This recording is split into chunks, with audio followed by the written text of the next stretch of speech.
What's going on, YouTube? Metal Complex here, and today we're going to be taking a look at a really cool knife. This is the Spyderco SpydieChef. This knife was actually offered up for review to the channel by a very generous viewer. The same viewer, in fact, that allowed me to take a look at his Chavez Ultramar.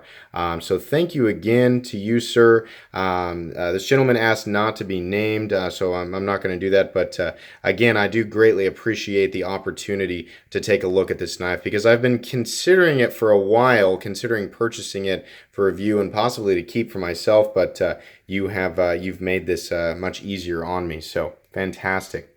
Let's go ahead and get some measurements on this guy. Turn it a little bit. The shape of this has me questioning exactly how to lay the knife and call it straight. Overall length of this knife looks to be pretty much exactly 8 inches. Let's do the blade. Moving on over here real quick. Blade length.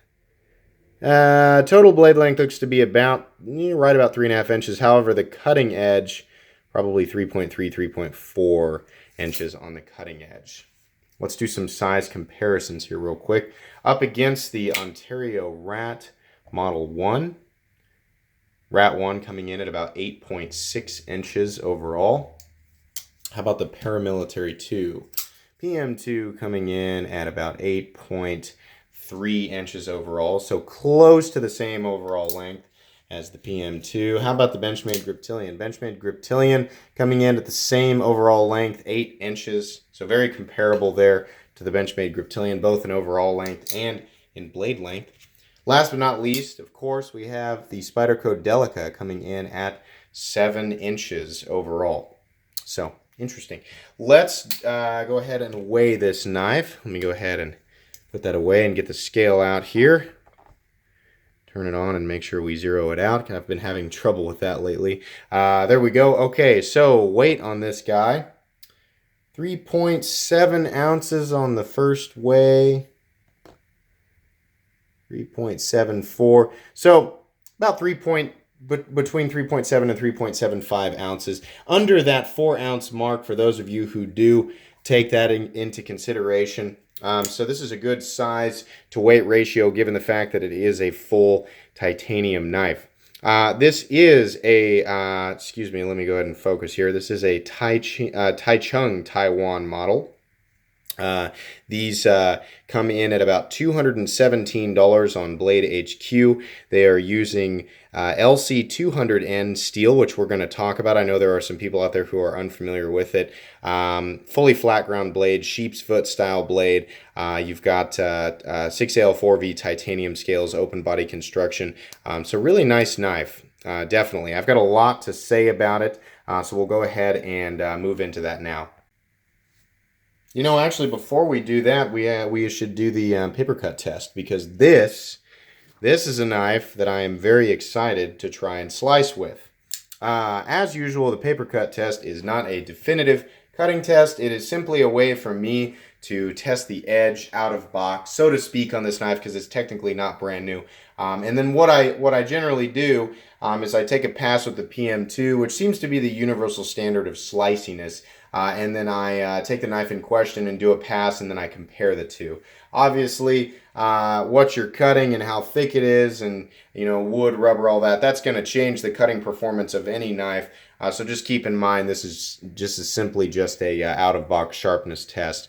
So if I can pick that up there, we'll go ahead and take a pass with the PM2 first. PM2, slicey as ever. Okay, that felt really, really good, and I think this is the first time. I think I've had some knives on this channel that have cut as good or close to as good as the PM2. That's the first time I have felt a knife surpass the PM2 in sliciness. Some people may agree with me, some may not. That pass felt really, really good. I don't know exactly which one of these is thinner behind the edge. Obviously, they're both champions of slicing. But the SpydieChef just did exactly what I assumed that it would do, given you know, the stock thickness of the blade, which I'll go ahead and show you right now, being thinner than that of the PM2, it being fully flat ground, has an enormous amount of space to drop towards the cutting edge, and then of course the shape. I mean, the blade shape itself being sort of a rear belly sheep's foot. It just looking at it, I was like, oh gosh, I feel like I'm gonna get. I honestly felt like I was gonna get cut just taking a look at it. That is an incredibly slicey blade. Easily one of the sliciest that I have ever felt. So anybody who was wondering that, or maybe you were just waiting to see, is it slicey? If so, I'll buy it. Then there you go. You don't have to watch the rest of this video. Excellent. Excellent slicer. Let's talk about this knife a little bit more here. So just because I don't want to extend this video past the 20-minute mark that it usually gets to, I'll do what I usually do with Spyderco knives and open this up, allow you guys to pause it and you can take a look. This is a Marcin, is it Sleesh? I mean, I want to say Slizy.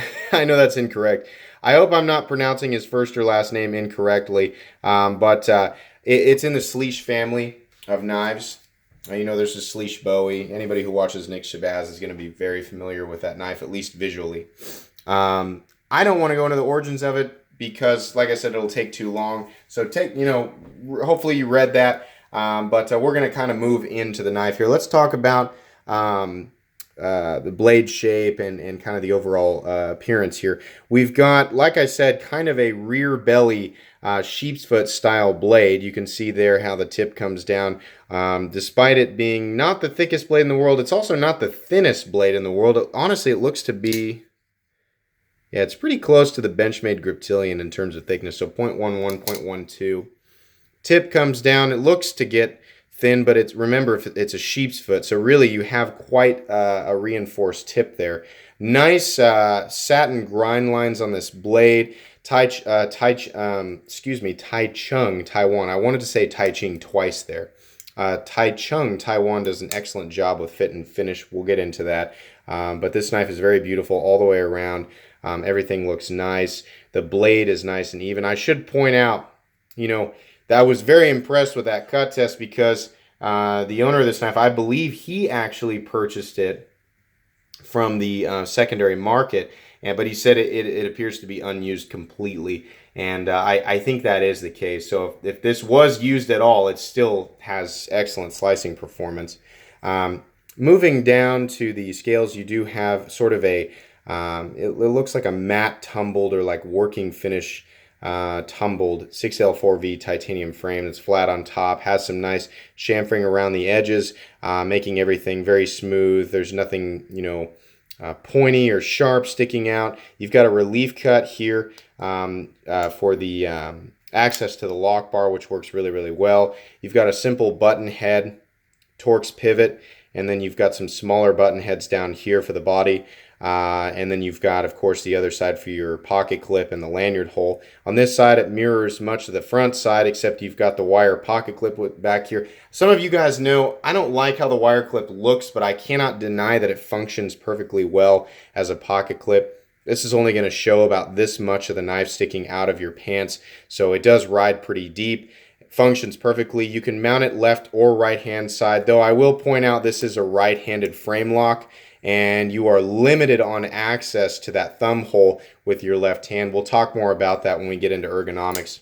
But really, really nice all the way around. Open body construction, no milling on the inside, so solid titanium. You've got three standoffs in the lanyard barrel back here. So extremely solid, but also thin and comfortable. Feels nice and light. Actually feels lighter than the 3.75 ounces that I was weighing it at. So that's really, really nice there. Moving into ergonomics, it feels great in hand. There's plenty of room. If you've got medium to medium large size hands, you can get all four fingers all the way around. I found that I thought maybe the knife wanted me to put my index finger or my pointer finger into this hole here, but actually I find them falling more comfortably on either side of it, and the fact that that hole's there makes no difference. I actually don't even feel it. It's very comfortable. The pocket clip doesn't really create a hot spot for me. There's no jimping up here, which I find strange considering this knife I think has a big emphasis on food prep. I would think, and maybe, I don't work in that industry, so maybe I don't know what I'm talking about. I would think with all the juices and things flying around that, that would make for a situation where everything was more slippery, and you would really, really want some extra traction on a knife. So some jimping up here might help. Though I can't think. I don't know, what you'd be cutting where you'd really want to be bracing your thumb up there. So I don't know. Maybe I don't know what I'm talking about. Me personally, I'd like some jimping up there, but ergonomically, the knife is very sound, and I'm very, very happy with it. So I suppose I can't really complain all that much. Ergonomics get 2 thumbs up from me. Okay, so moving on here, I want to talk about the steel. LC200N is not a steel that anybody is really used to seeing on any knives right now.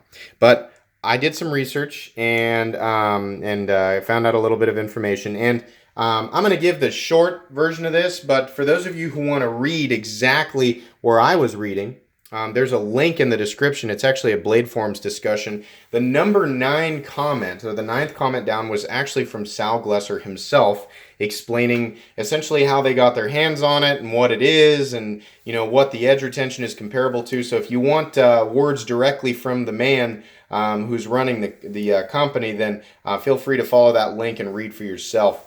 But basically, LC200N was the steel that was, originally, it's got the same composition as Chronometer 30. And Chronometer 30, I believe, was continuously being purchased by NASA as a replacement steel for 52100, being a ball bearing steel.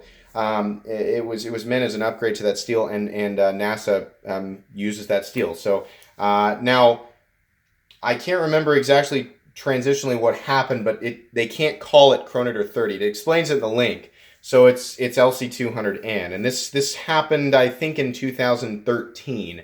So it's not an incredibly new steel. The name is new as of 2013, but the origins of the steel actually date as far back as Chronometer 30, or is it Z-finite? Z-finite? Well, probably not finite. I'm not sure how you pronounce that, but it's all the same composition. The idea being that with a knife like this, something that has a heavy emphasis on food prep, but they also want to be able, to be a good EDC knife, they needed a steel that was incredibly corrosion resistant, nearly impervious to corrosion. And at the time, they could not get their hands on Chronometer 30, and again, that explains it in the link. So along came H1. And H1 is what Spyderco uses on their Salt series. Finally, they were able to get their hands on LC200N, or create it, create the name, and use it for this knife, which makes a lot of sense because, like I said, the knife is nearly impervious to corrosion. It's a high nitrogen steel. I think it's got something around 15% chromium, but the combination of all of everything that makes up the steel makes the corrosion resistance just ridiculous. Now there are, of course, trade-offs here. So for those of you assuming LC200N is some sort of exotic steel that kicks M390 off the road, that's not what we're looking at here. We're looking at a steel that puts a major emphasis on corrosion resistance while maintaining a reasonable amount of edge retention. Truthfully, it is somewhere around VG10. And Sal's words directly in that post, they think it's actually slightly below VG10 in terms of edge retention. Now, I know a lot of you are going to hear that and go, oh, really? Listen, don't think of it as VG10, or don't equate the total value of the steel to the edge retention. There's also abrasion resistance, toughness, corrosion resistance. So all of these things combined, I've read that it's fairly tough. It's not a chippy steel. It's very easy to sharpen. Reasonable edge retention for what it is designed to cut, and insanely good corrosion resistance. I'm talking to the point where, again, it's nearly impervious to corrosion resistance, or so I have read. Now, with all of these powers combined, this knife. I sound like I'm about to introduce a kids show that I'm not going to say the name of. I don't know the rules of copy strike and all that stuff on YouTube. But with all of these things combined, this knife or this steel absolutely is considered a super steel by the knife community. So very, very impressive. I don't know exactly how expensive of a steel this is or how exotic it is, but it is a very interesting steel, and this knife should be perfect. As you can see, between the combination of just my little slicing test and what steel they used here, yeah, this knife is going to make an excellent food prep knife, considering the high acidity of cutting. You know, when you're cutting things like that, fruits and vegetables, you're not going to need to worry about that. So that's pretty cool. Anybody looking for a knife like that's going to be pretty impressed. And on top of that, I think it is a great knife for EDC, given the fact that it is lightweight. You do get a lot of blade for an 8-inch knife, you know, about 3.4 inches. It's in a shape that's going to be beneficial to a lot of people. I would imagine it would just go, you know, slice through cardboard with ease. The drawback is, of course, if the edge retention is a little less than VG10, if you're going to use it to cut things like that, you're going to find yourself needing to sharpen it quite often. But it is supposedly very easy to sharpen, so maybe that's not a big deal. Overall, I think they chose exactly the right steel for this knife. I have no argument with it whatsoever.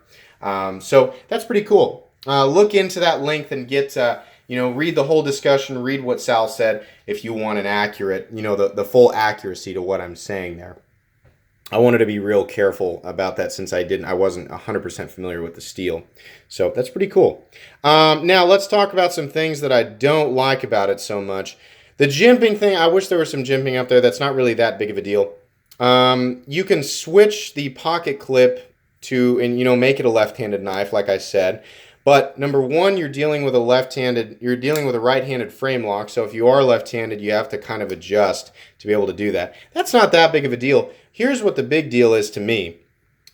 You are very limited in access to that thumb hole, which makes it really much harder to open with your left hand. You can do it, but it is not a pleasurable experience.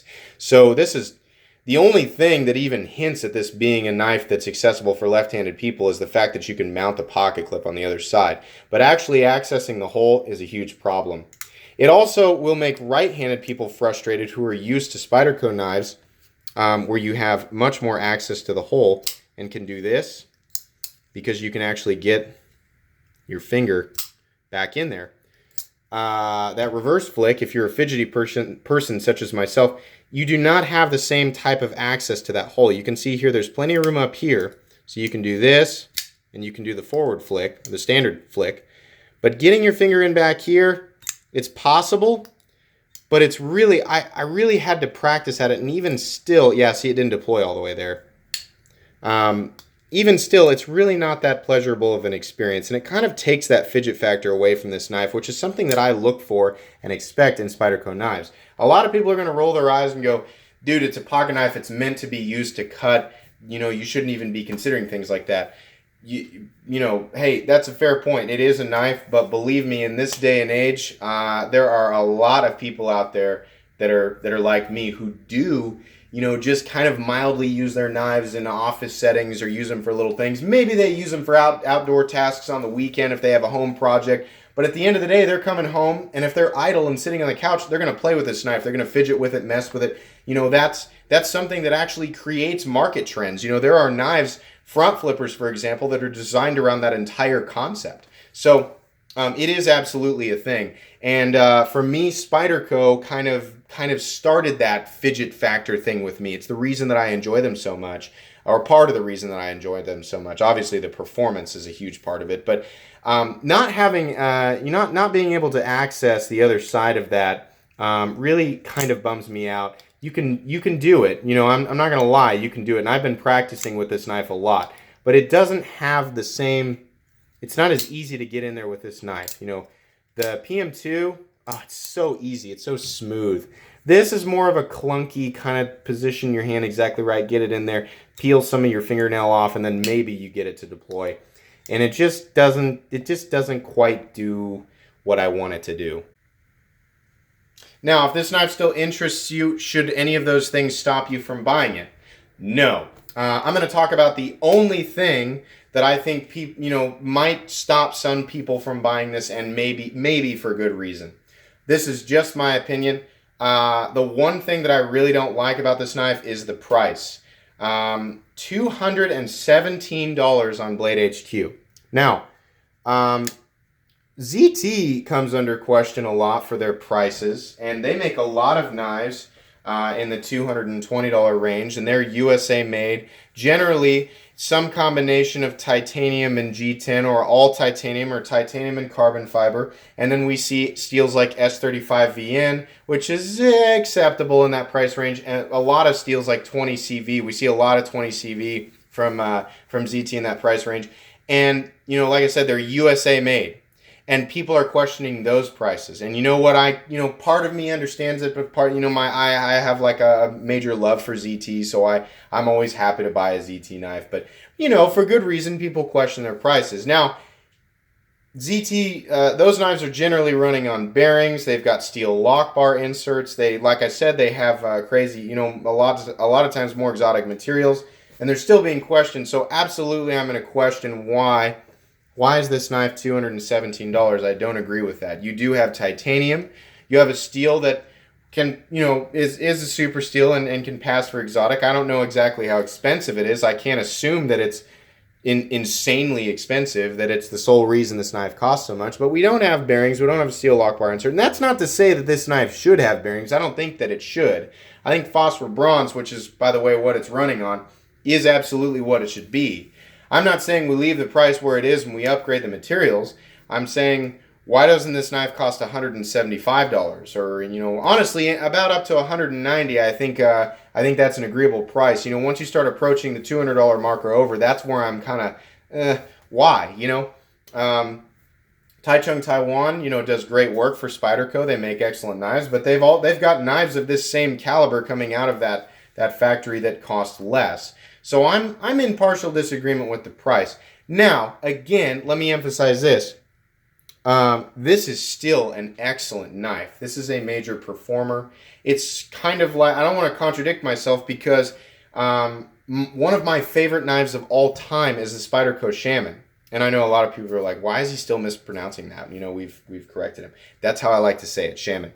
That's one of my favorite knives of all time. And that knife is absolutely 100% overpriced. But I was happy to pay that price, especially after I got it in hand and used it a little bit, because that knife serves my needs, and it also makes me happy. I have that connection with it, that spark. It sounds like I'm involved in a romantic relationship with this knife. But what I mean is that I get that love, that kind of, I love using it, pulling it out of my pocket every single time. It just brings me so much joy. And for that reason, the $181 or whatever I spent on it, I don't care, I just don't care. And this knife, I think, will create that same joy with a lot of people. So for me, this is not a knife that I would purchase for myself. But can I recognize that it's an excellent knife and that it'll absolutely bring a lot of people a ton of joy? Yeah, 100%. There's a lot of people out there who can buy this, pay the $217 for it, and be perfectly happy with it, or even more than perfectly happy with it. So can I recommend this knife? Yes, 100%. I absolutely can. Be wary of that price and ask yourself, is this an amount of money that I am okay spending on this knife? Do I want this knife that badly? Is it going to serve my needs and do what I want it to do for that price? If the answer is yes, then go ahead and buy it. And then, you get it and you're happy with it, then everything's great. I want to point out, some of you are hearing this click. This knife does have a little bit of lock stick. I want to talk real quick about lock stick. Take this opportunity to do that. So many people freak out about lock stick. What you're seeing there, this is not an amount of lock stick that I would call urgent. It makes a noise. I have to push to disengage it just a little bit more, but it doesn't take a lot of extra force. That's minimal lock stick. I've seen that on knives that are $20, and I've actually seen it on knives that are over $1,000. In every single circumstance with every knife that I have ever laid hands on or owned, that lock stick goes away by itself. It's generally in knives that are direct titanium or carbidized titanium to the surface contact with the steel tang of the blade. Once that titanium wears in, it generally will get smoother. Yeah, you can color it in with a pencil, but everybody knows it only works for a little bit, and then it kind of falls back. Sometimes it does cure the problem, but in my experience, the self-lubricating lead it works for a little bit, and then it goes back to the stickiness. But that stickiness works itself out over time. I'm sure that will be the case with this knife. Only once have I ever had a knife that had such severe lock stick that I had to send it back, and I'll tell you what it was. It was my very first Chavez 228 Mid-Tech. One of the bigger ones, the $500 ones. I want to say that was 2015 or so, maybe 2016. My first one had such severe lock stick that I actually could not open it. After a while, I could not open it back up with my hands. I would have had to use a tool or a screwdriver or something. And I had to send that knife back and get a different one. Now, in that circumstance, that is, in my opinion, the only time that you really need to address that. If you have minor, stickiness to the lock like this, that's nothing. Guys, that will go away. I've had it on Medfords. I've had it on Hinderers. I've even felt it a little bit, believe it or not, on a couple of Chris Reeve knives, just very minor. But it goes away. And actually, since I've been handling this knife and engaging and disengaging that lock bar, I can actually feel it starting to not be as intense. So that's not a big deal, and I want to put some of your minds at ease on that. It's nothing to worry about. This knife did come perfectly centered. You can see there where it's locking up is about, it looks to be like 70%. This is consistent for what I'm seeing online. These knives are locking up a little bit late, and there's nothing wrong with that. It just provides for a very, very secure lockup, which this knife, of course, does have. There's no blade play up, down, left, or right. It's very, very solid, and that's what I'm looking for. So with all of that stuff together, really the only downside to this knife is the price. So again, like I said, if you can justify that price, this knife is going to make you very, very happy. Thank you again to the gentleman who allowed for me to take a look at this knife and review it. I had a lot of fun with this. I've been kind of playing with it and just enjoying it. I know the look of this knife is going to be polarizing for a lot of people. You're probably either going to love it or hate it, which the same could be said for all of Spyderco's knives. I've always thought that they look like birds, which is probably why they named their budget line the bird line. But this is a polarizing look. A lot of people are either going to love it or hate it. I think it's really, really cool. I like it. I'm a monochromatic person, so I enjoy this. But really, really cool knife. So very happy with that. Thank you again for letting me take a look at it and review it. But anyways, guys, that's pretty much going to be it for today. If you enjoyed this video, please leave a like. And if you'd like to check out my other content, I do, of course, have lots of videos of knives that are either expensive or inexpensive that I do or don't like. So check those out. And if you enjoy all my content, then please subscribe to my channel because there's definitely more coming. I've got a few really, really cool unboxings this week. Another traditional to unbox for those of you who like traditional knives. And no, those fans of more modern tactical knives, don't worry, I'm not going to slowly turn into an all-traditional channel. Those are still going to be few and far between, but we are going to show them here every now and then on the channel. So anyways, I've got some really cool stuff to show this week and more, of course, more cool stuff coming next week. So stick around. But anyways, thanks again for watching, guys, and have a great day.